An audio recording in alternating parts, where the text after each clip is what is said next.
Hola, buenas tardes o buenos días. Mi nombre es Gabriel Mercado, yo soy profesor y encargado de cátedra de la Universidad Nacional del Comahue y estando a cargo de la cátedra de Derecho Romano, este video va dirigido para la clase del 4 de mayo de 2021. Lo que vamos a ver en esta clase se puede seguir a través del manual de Argüello, del doctor Argüello, del manual de Derecho Romano y también del manual de Di Pietro, dos grandes autores argentinos. El tema que nos convoca hoy es la acción reivindicatoria, la propiedad bonitaria y la acción publiciana in rem.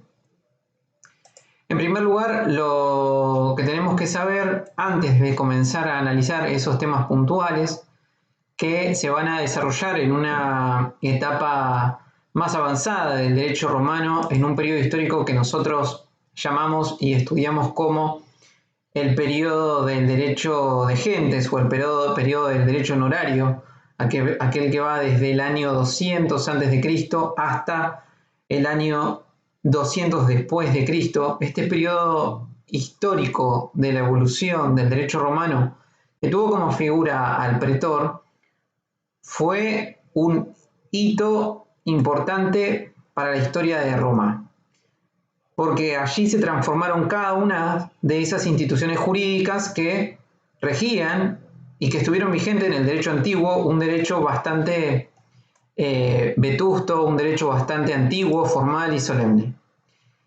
Todas esas características del anterior periodo histórico del 753 al 200 van a ir transformándose al compás de la época en que se desarrolló cada una de las instituciones jurídicas que nosotros estudiamos. Teniendo eso en mente, tenemos que saber que en la unidad relativa a los derechos reales, nosotros estudiamos el derecho real de propiedad, la posesión y la tenencia como aquellas situaciones jurídicas que tienen en común una relación entre un sujeto y un objeto, pero que se diferencian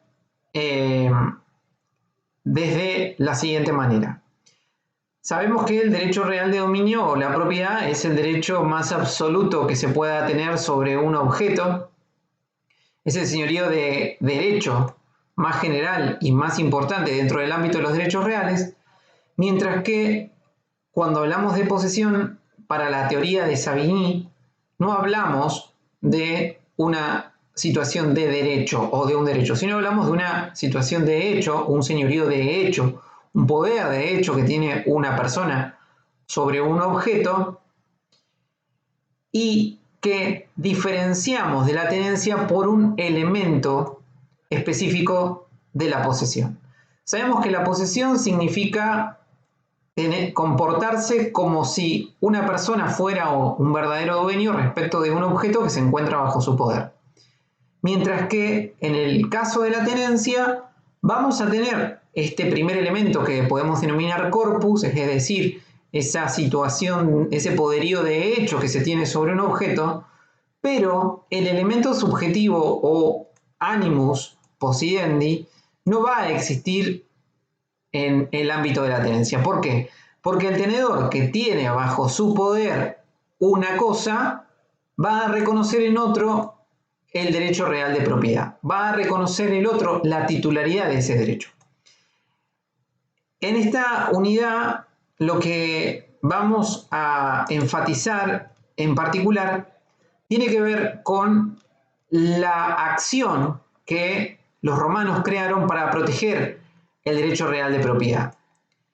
Recordemos que este derecho real de dominio o de propiedad tenía dentro de sus caracteres el carácter de que era rey persecutorio o tenía un efecto de carácter erga omnes. ¿Qué quiere decir esto? Que es un derecho real que se puede oponer contra todos y además esta posibilidad o facultad de ir a buscar la cosa en manos de quien esté tiene que ver con este ius persequendi o derecho de recuperar, de perseguir a la cosa y buscarla y traerla de manos de quien esté. Teniendo en cuenta la fisionomía del derecho real de propiedad, tenemos que decir que en la antigua Roma la propiedad estaba protegida por una acción que se llamaba reivindicatoria. No todas las situaciones de hecho estaban protegidas por esta acción, solamente aquellos que tenían la propiedad quiritaria respecto de la cosa. Para ser propietario quiritario, según el derecho romano, se tenían que reunir 3 requisitos. En primer lugar, se tenía que ser dueño. En segundo lugar, ese dueño tenía que ser ciudadano romano. En segundo lugar, se debía tratar de un objeto romano, es decir, de una cosa mueble o inmueble que estuviera dentro del tráfico jurídico, y en relación a los inmuebles en particular, que el inmueble estuviera situado en un fundo o en el suelo itálico, que era el que estaba ubicado dentro de toda la península itálica. Los otros bienes inmuebles no eran bienes itálicos, por lo tanto no eran susceptibles de propiedad quiritaria. El tercer y último elemento para que existiera la propiedad quiritaria y como consecuencia ese dueño pudiera tener la posibilidad de reivindicar un bien, tiene que ver con la modalidad en que ese objeto había sido adquirido. Para la ley de las 12 tablas y para el derecho civil, para el derecho civil antiguo, debía haber sido adquirido a través de los modos previstos en el ius civile, es decir, a través del emancipatio, a través de la indurecessio, por una adjudicación o por una usucapio. Como les decía, eso era en el antiguo derecho romano. Y que era importante, y que es importante tenerlo en cuenta porque no, digamos, únicamente estaba protegido con la acción reivindicatoria quien era propietario quiritario.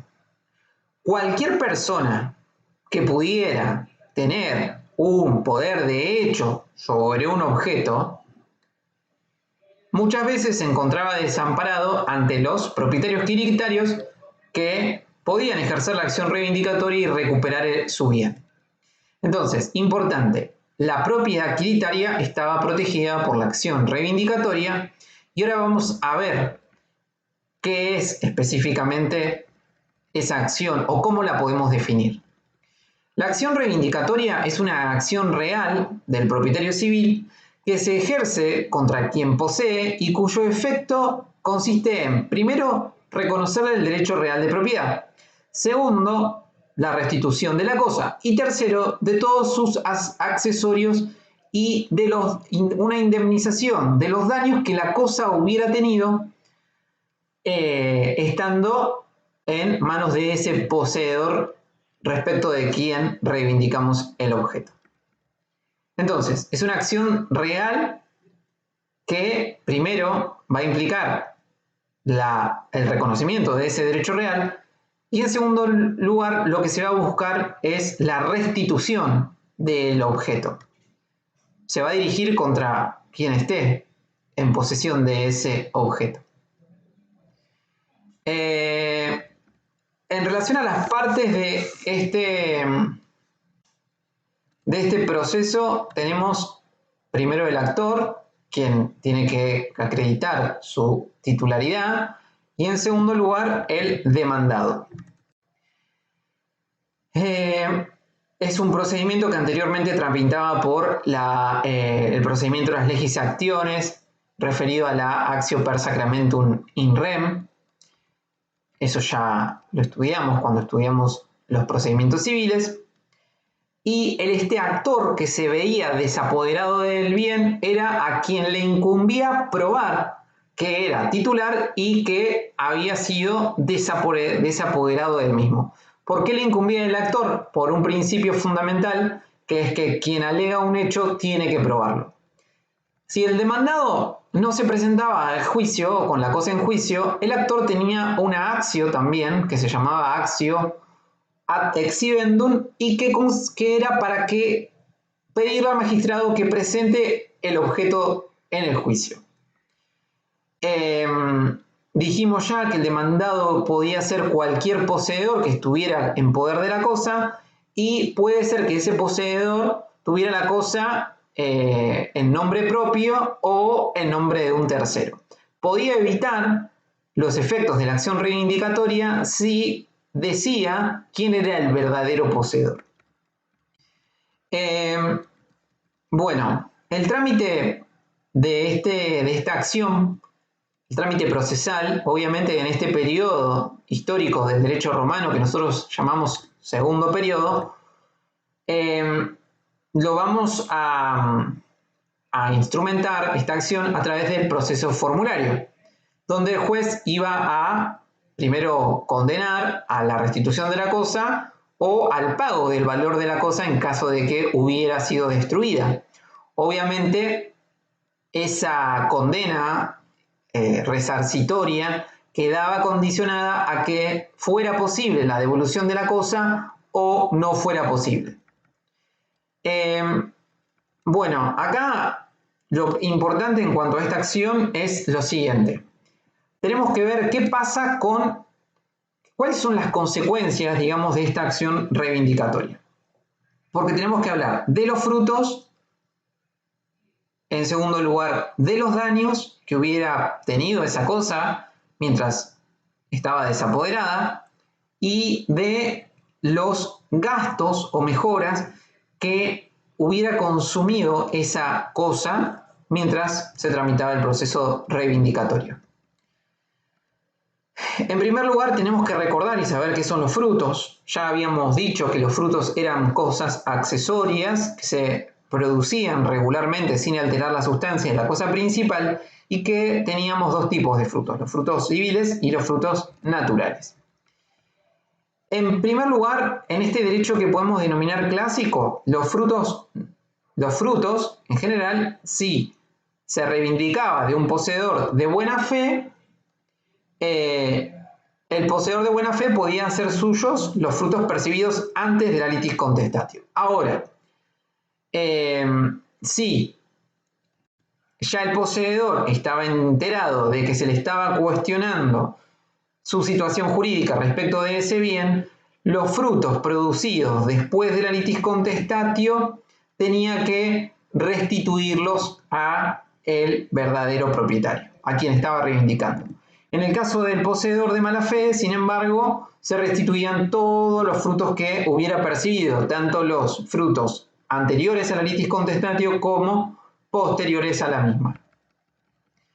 Vamos a los daños. ¿Qué pasaba cuando la cosa que había sido desapoderada había sido destruida o dañada? Y hay que determinar qué pasa con ese resarcimiento económico o de carácter pecuniario. En principio, el poseedor de buena fe no va a responder por los perjuicios que se ocasionaran antes de la litis contestatio, porque es un poseedor de buena fe que cree que en realidad es él quien tiene un legítimo derecho respecto de esa cosa y que no hay ningún tipo de cuestionamiento a su titularidad. Ahora bien, los daños ocasionados con dolo o culpa después de la litis contestatio por parte de este poseedor de buena fe tienen que ser indemnizados, deben ser reparados.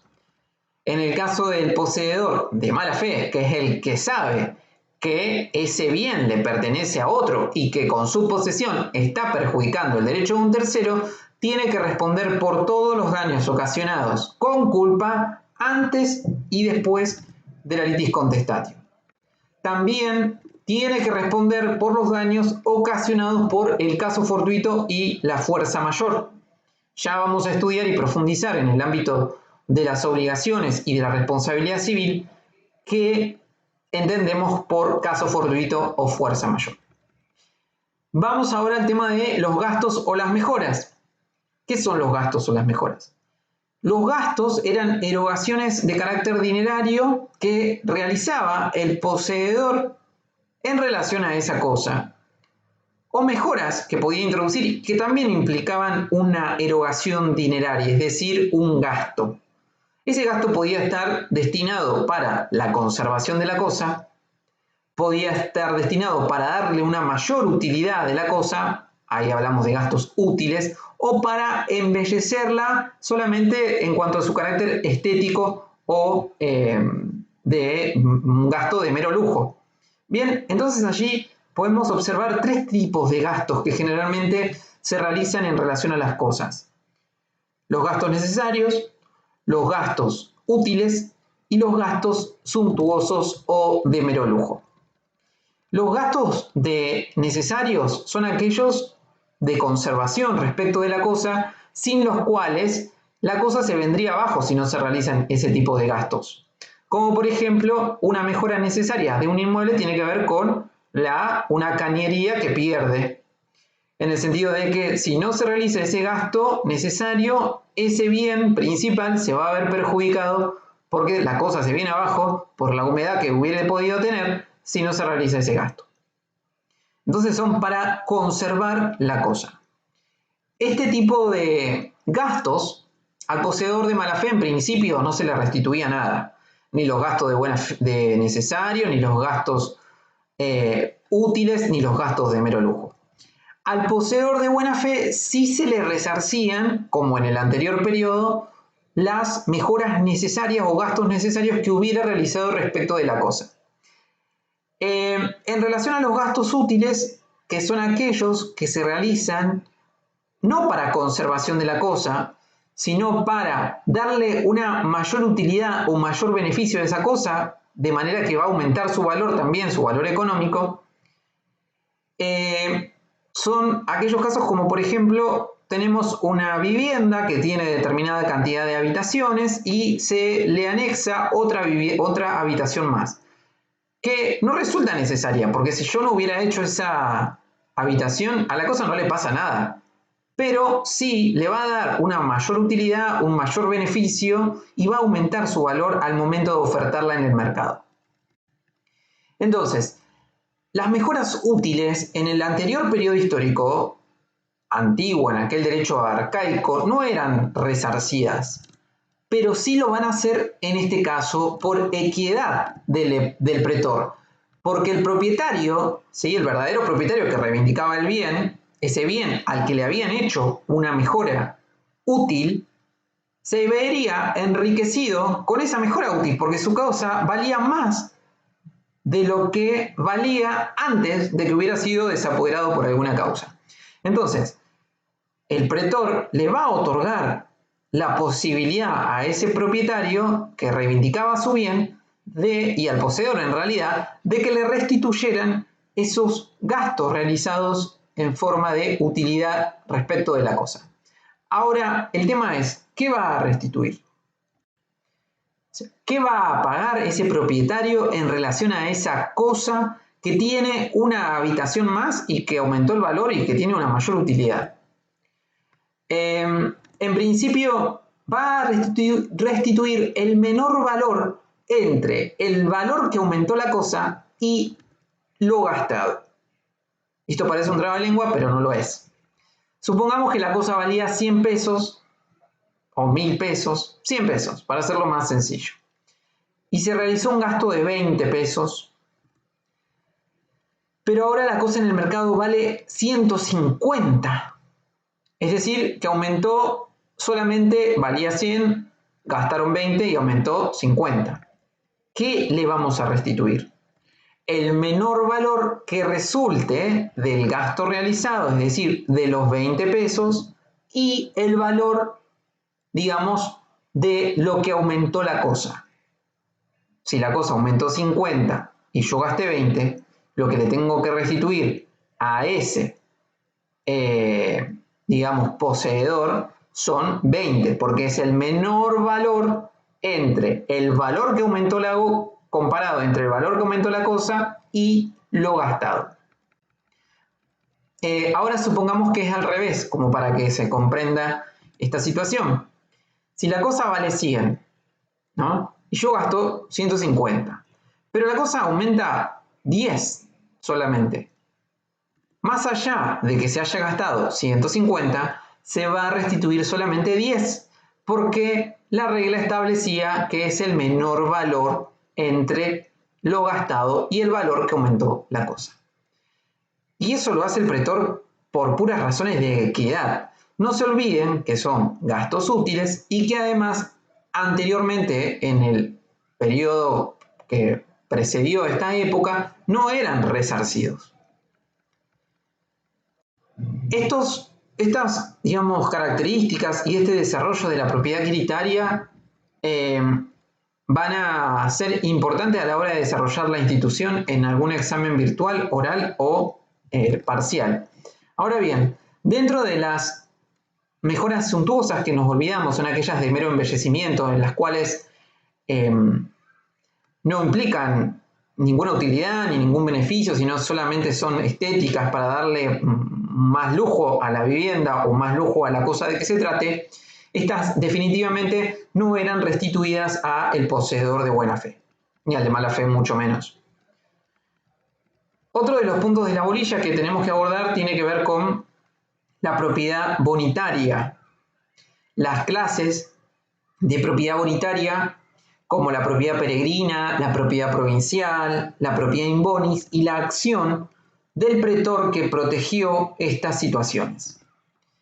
En el segundo periodo tenemos que tener en cuenta que la propiedad bonitaria es una institución propia de este segundo periodo. Vamos a analizar una institución que aparece con la mano exclusivamente creadora del pretor, una obra que viene de la mano del ius honorarium. Ustedes saben que recién el pretor peregrino apareció en el año 242 a.C. y que resolvió conflictos entre extranjeros y ciudadanos, quitando aquel rigorismo o formalidad del derecho civil. Para corregir el derecho civil, el pretor se valía de dos instituciones muy fundamentales, propias del derecho romano, que eran el derecho común a todos los pueblos, como se conoce el derecho de gentes, y por otro, la equidad o aequitas. Sabemos que como concepto podemos decir, en primer lugar, que la propiedad bonitaria es el poder que tenían los sujetos sobre una cosa, ¿sí? El poder de la cosa que tenía un sujeto que, no obstante no tener ningún tipo de reconocimiento o regulación en el derecho civil, encontraba su amparo en el derecho de gentes. Esa sería la definición precisa de propiedad bonitaria. Dentro de esa propiedad bonitaria tenemos tres tipos, como les mencionaba con anterioridad, de propiedad bonitaria. La primera es la propiedad peregrina, que se daba cuando se transmitía la propiedad a un extranjero. El peregrino no gozaba del ius commerci. En este caso, el pretor lo amparaba y lo mantenía bajo protección de todas maneras, por más que no tenía el ius commerci, no era ciudadano romano, era un peregrino. Por eso se llamaba propiedad peregrina. Ahora, si era desapoderado, note como dijimos, únicamente quien tenía la propiedad, y en realidad la propiedad adquiritaria era quien poseía la acción reivindicatoria y estaba protegido por el derecho civil, este extranjero no lo estaba, porque no tenía la propiedad adquiritaria. Ahora, ¿cómo lo protegía el pretor? En primer lugar, el pretor le otorgó dos acciones análogas. La actio furti, para protegerlo ante eventuales robos o desapoderamientos, y por otro lado, le otorgó la actio legis Aquiliae. ¿Cómo le otorgaba estas acciones? A través de la fórmula ficticia. ¿Qué quiere decir eso? Que era por medio de una ficción, donde el pretor lo que iba a hacer es dar como cumplida o como si el sujeto extranjero fuera ciudadano y le otorgaba la acción como si tuviera la ciudadanía. También existió en su oportunidad la propiedad provincial, que es otro tipo de la propiedad bonitaria y que tiene que ver con el objeto. Y esto es importante. Sabemos que en Roma estaban los fundos itálicos por un lado y los fundos italicus y los fundos provinciales. Los fundos itálicos, que eran aquellos que estaban dentro de la península itálica, gozaban del ius italicum. Este ius italicum implicaba la exención del pago de tributos al gobierno de Roma lo que no se trasladaba a los fondos provinciales, porque los romanos se abastecían de esos tributos que pagaban los territorios vencidos para el mantenimiento de el buen funcionamiento de la red pública. Decíamos que para que existiera y se configurara la propiedad quiritaria, el fondo tenía que ser romano, y para que sea romano tenía que estar situado dentro de la península itálica. Si estaba fuera de la península itálica, entonces era un fondo provincial, era una propiedad provincial. Entonces podemos decir que la propiedad provincial, que es otra clase de propiedad bonitaria, se configuraba cuando se transmitía un inmueble ubicado en las provincias que no gozaba del ius italicum, por lo tanto no era cosa romana. En este caso el pretor ideó algo llamado, que es análogo a la usucapio, que se denominaba praescriptio longi temporis, que le permitía adquirir la propiedad por el transcurso fijado en la ley en ese fondo provincial, concediéndole la acción publiciana en caso de un desapoderamiento por parte de un tercero de ese inmueble. Finalmente, llegamos al análisis de la propiedad bonitaria propiamente dicha, así lo manifiestan la mayoría de los autores, tanto argentinos como de otros lugares del mundo, o propiedad in bonis. ¿Cuál es la propiedad in bonis? Era aquella que se transmitía una cosa susceptible de dominio quiritario, pero sin los modos previstos de adquisición en el derecho civil. Por ejemplo, una res mancipi, que para su transmisión se tenían que seguir las reglas de la mancipatio, se transmitían por la simple traditio, es decir, por la simple entrega de la cosa. No se había cumplido con las formalidades previstas en esta antigua compraventa, como la denominan los autores, de los 5 testigos, el libre pens, la presencia de las partes, la cosa ahí. Bueno, se había omitido ese paso. Entonces, un bien que era entre ciudadanos romanos, que era una cosa romana, o supóngase un fondo dentro de Italia, se había transmitido sin un modo previsto por el derecho civil. De esta manera, lo que sucedía es que se adquiría la propiedad in bonis. Por ejemplo, como les decía, lo de la res mancipi. El accipient, es decir, el adquirente de esa cosa, no adquiere la propiedad quiritaria porque falta uno de esos requisitos que yo mencioné al inicio. Entonces, ¿cómo recién iba a quedar configurada la propiedad quiritaria en ese caso? Y bueno, ese sujeto, ciudadano romano, que se había olvidado de hacerlo a través de los modos previstos en el ius civilis, iba a sanear esa situación a partir de la usucapio, dependiendo del tipo de cosas de que se tratara, si eran muebles 1 año y si eran inmuebles 2 años, recién ahí iba a poder predicarse de su persona la titularidad de ese dominio. Ahora, ¿qué sucede si el propietario quiritario, quien era propietario quiritario de ese bien, el ciudadano romano transmitente, pretende reivindicar la cosa respecto del que la tiene in bonis antes de que pasen esos 2 años de la usucapión? ¿Podría hacerlo sí o no? Sí, podría hacerlo, claramente, porque el otro no es propietario quiritario, es propietario in bonis y no tiene la acción reivindicatoria y muy pocas defensas.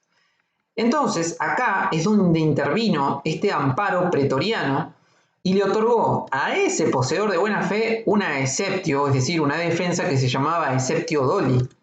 La exceptio doli era para repeler esa acción del reivindicante para cuando desconociera la transferencia. Supongamos, un ciudadano romano se junta con otro en un lugar y le transmite la propiedad de un fondo, pero no lo hacen por la mancipatio. Y al año va ante el pretor y le inicia una acción reivindicatoria para recuperar ese bien. Entonces se va a quedar con el dinero y se va a quedar con el inmueble. ¿El pretor qué hacía? Veía y observaba que esta situación era injusta. Por lo tanto, le otorgó, en virtud de la equidad, una exceptio que se llamó exceptio doli, para repeler la acción del reivindicante para cuando desconocía esa transmisión de dominio.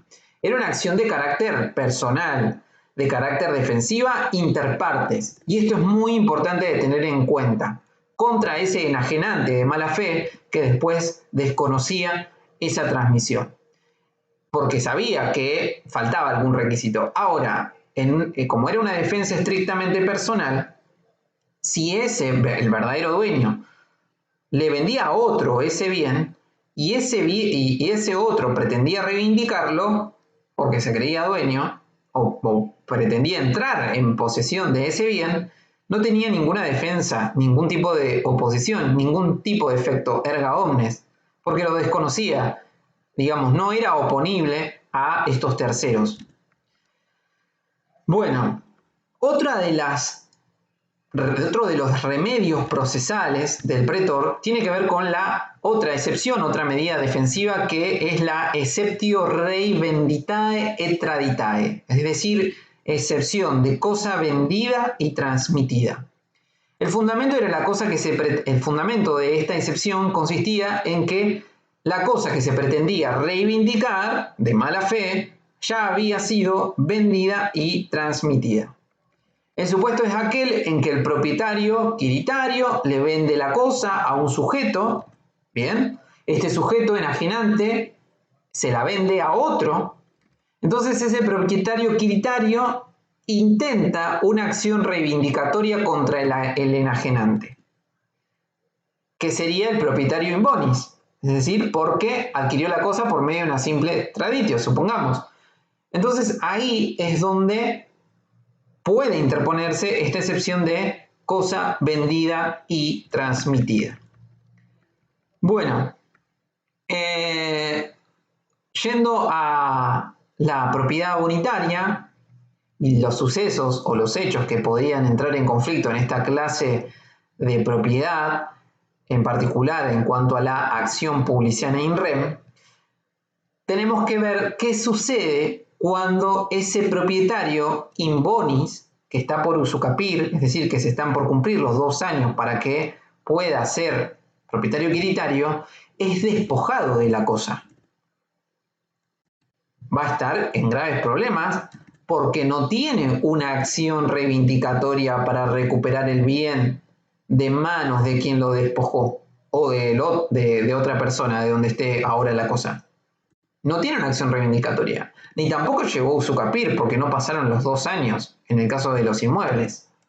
Entonces, existió un pretor que se llamó Publicius que subsanó esta deficiencia injusta y que creaba un montón de situaciones de injusticia que lo vino a solucionar a través de una acción ficticia de las que disponían los pretores. ¿Cómo funcionaba esta acción?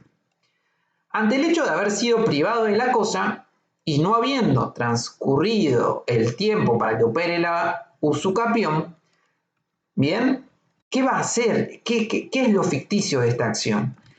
Esta acción que podía entablar, que se llamaba Publiciana in rem y le debe su nombre al pretor Publicium, fingía como si hubiera transcurrido el plazo de la usucapión, como si se hubieran cumplido los 2 años, y lo empoderaba, como se dice hoy modernamente, con la acción reivindicatoria y que pudiera perseguir a el poseedor de mala fe o a su cosa en manos de quien esté. Reitero, se fingía que se ha cumplido el requisito del tiempo de la usucapión, para lo cual, digamos, o en consecuencia de ello, se autorizaba a perseguir la cosa en manos de quien esté con la misma eficacia como si fuera una acción reivindicatoria.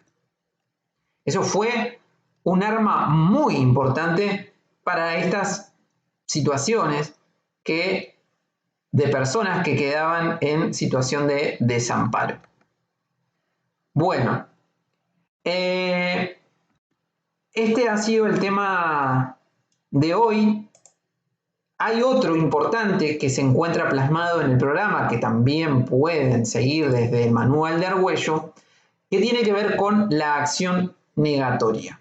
La acción negatoria, así como una reivindicatio, defendía a la propiedad misma. es decir, defendía al derecho real de propiedad.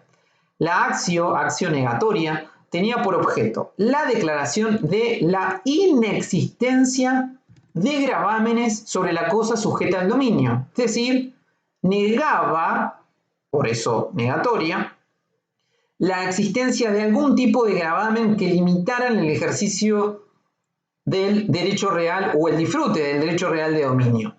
Se dirigía esta acción contra la persona, ¿sí? Contra una persona que se arrogara una servidumbre o un derecho de usufructo sobre la cosa perteneciente al propietario, perjudicándole en su uso o disfrute. En el proceso a que la acción negatoria daba lugar, el propietario ocupaba una situación privilegiada. Esto es muy importante en cuanto a la prueba. Sabemos que el que alega un hecho tiene que probarlo.